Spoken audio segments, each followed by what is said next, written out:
tuned to Evergreen Media Network. I am Cindy Schwartz, and this is the Patient Partner Show. It is a podcast. My co-host is Jeannie Roller. Today, Jeannie, we're talking about blood transfusions and probably specifically for surgeries, I believe is what you were asking me before we went on the air. My own situation, I had a lot of trouble with trying to tell the doctor that I didn't want to have blood transfusions. In fact, it wasn't a conversation that was even brought up. I brought it up and said I don't want that, and it was tackled, if you will, like, what's wrong with you?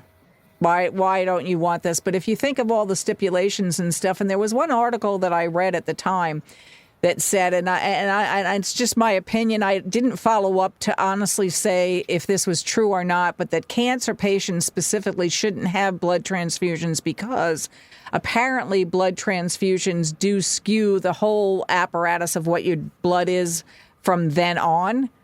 And it would be even more of a detriment to somebody that had cancer in their body. Again, it's my opinion. I remember reading that in one or two places. And again, I didn't follow up with it to see if that is, biologically, medically valid. But it kind of makes a little bit of sense to it. So, you should be able to say you don't want blood in, another person's blood transfusion or whatever in your body when you're having surgery.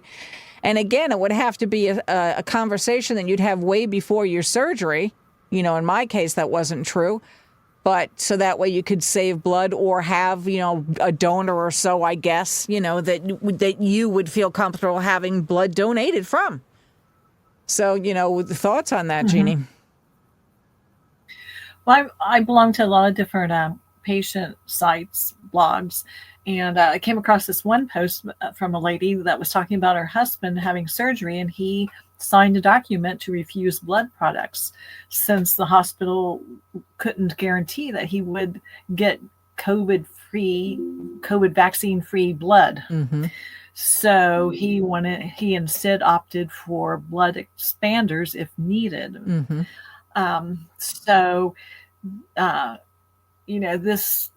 This is something that a lot of people don't know about, that there are options. In my husband's case, he told the first hospital he was at that he did not want any blood given to him.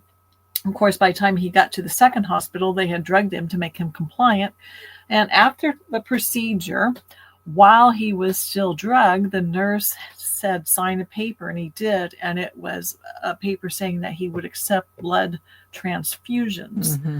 So, and we only found that out by going through his medical records. It's like, whoa, that was a shock to us. It was a shock to us the time that it was signed. And you could tell he was drugged because his signature was just all over the place. Yeah.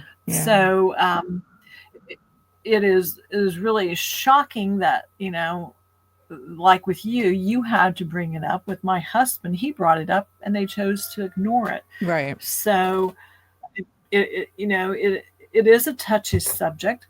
It is. A lot of people don't want blood transfusions or to receive blood because, in the past there has been some problems with the blood supply. So a lot of people will refuse them, but it is something that a lot of people, as I say, don't know that they have the right to refuse those transfusions. There are several states, I think Wyoming and Utah, are proposing bills that would allow patients to bring their own blood donors or request specific blood types, including unvaccinated blood, to the procedure. Mm-hmm. And, of course, that type of bill was met with resistance from the medical community. Yeah, I can see that. Who claimed that would complicate the system too much. So, I mean, as you said, Cindy, if you get something put into your body, you should have control of what it is. Yeah. Well, the other Like, side to the other side to the coin, Jeannie, not to interrupt you, but I talked with an anesthesiologist. So in the beginning of this podcast, I said, I didn't know if what I read about that blood being in your body would actually skew it for the rest of your life. That I don't know. I technically don't know that. But I did talk with an anesthesiologist who explained to me, and it's on one of the other podcasts that we did quite a while ago, that the anesthesiologists, have so many techniques that they can slow your blood down. They can cool it down. You as the patient on the table, if they really want to work with it, if you will. These are the things that he told me. They can do that. Now, of course, if for argument's sake, there's like a vein or something that gets nicked and the blood starts squirting out, different scenario. Again, it's an emergency situation and that kind of thing. But if you're going into a regular situation or regular surgery or whatever, they do have those tools in their wheelhouse to already be aware of if you're that patient that says, I don't want blood transfusions. In my case, they did the same thing. They put the paper in front of my face, put the pen in my hand when I was drugged up and said, sign this. And when I found out later, when I came to, that's what it was. Oh, the patient changed their mind. It was in their handwriting. I never changed my mind. Now, I didn't get a blood transfusion, but the paper was signed in case they were going to do that to me. I don't know why that even would have had to have happened, because of what this anesthesiologist told me, that they do have these other tools that they can do. So what is the big deal then? Is it a time element again? Right. Is it a price element? Here we go again with the big box healthcare. If you have these tools, then why not use them?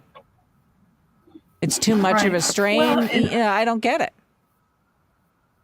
And I don't know about you, Cindy, but for my husband, the fact that they were devious and basically lied, he no longer that gives him something to no longer trust them about on his long list of things that they've given him not to trust them about. Okay, because he's.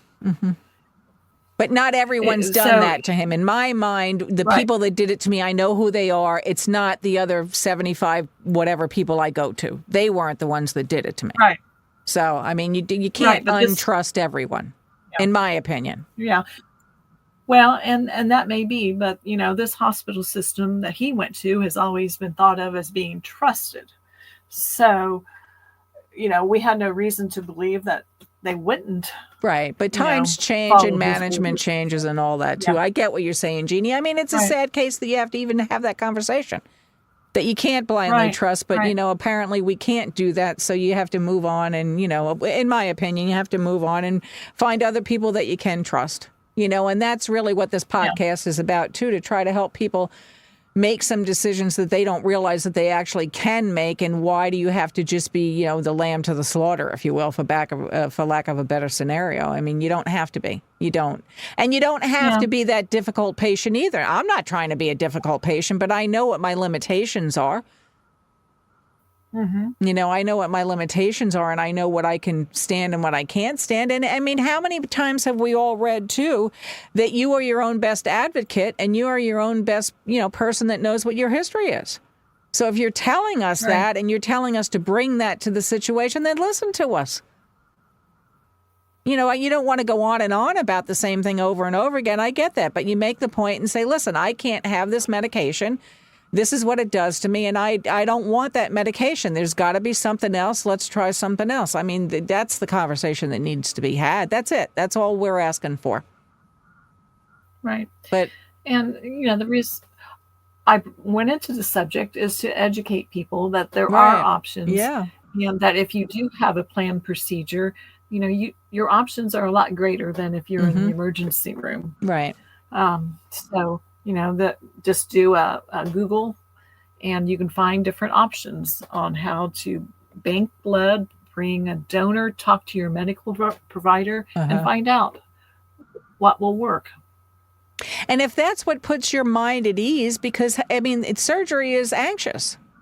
It's anxious for the people that are in the surgery room, too, in the OR. For them, too. I feel sorry for them. It is. You never know what's going to happen, and they have to be prepared. So it is an anxious situation. But if you are more prepared as the patient, hopefully that helps it, too. It's not that we're trying to overthink all of this stuff. I know sometimes it seems like that we're doing that. We're not trying to do that, but again, when you've been in situations that it didn't work out the way it's supposed to, you have to question it going forward. And you're right for bringing the topic up, Jeannie. You are, because people are afraid to ask that question. So don't be afraid to ask the question. On that note, stay listening to Evergreen Media Network.